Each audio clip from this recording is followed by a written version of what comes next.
अस्सलाम वालेकुम दोस्तों, कैसे हैं आप सब? उम्मीद करता हूँ बिल्कुल ठीक होंगे।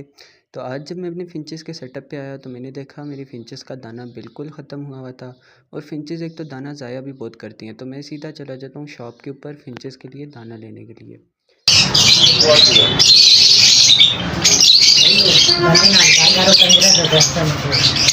शॉप से दाना लेने के बाद मैं जल्दी जल्दी सीधा घर आ जाता हूँ, क्योंकि फ़िंचेस बहुत ज़्यादा भूखी होती हैं। और इनको दाना ज़्यादा भी नहीं डालना, बस थोड़ा बहुत डालता हूँ ताकि वो ज़ाया ना करें।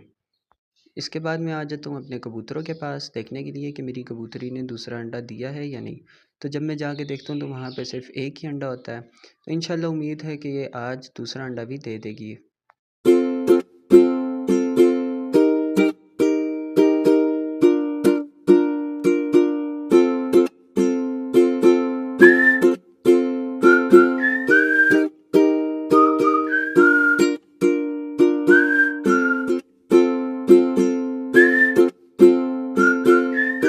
मैं आप लोगों के साथ अपने बर्ड्स की डेली रूटीन शेयर करता हूँ। अगर आप लोगों को मेरी वीडियो अच्छी लगी हो तो मेरे चैनल को सब्सक्राइब, वीडियो को लाइक और शेयर लाजमी करिएगा। मिलेंगे इंशाल्लाह कल एक न्यू वीडियो के साथ, तब तक के लिए अल्लाह हाफिज़।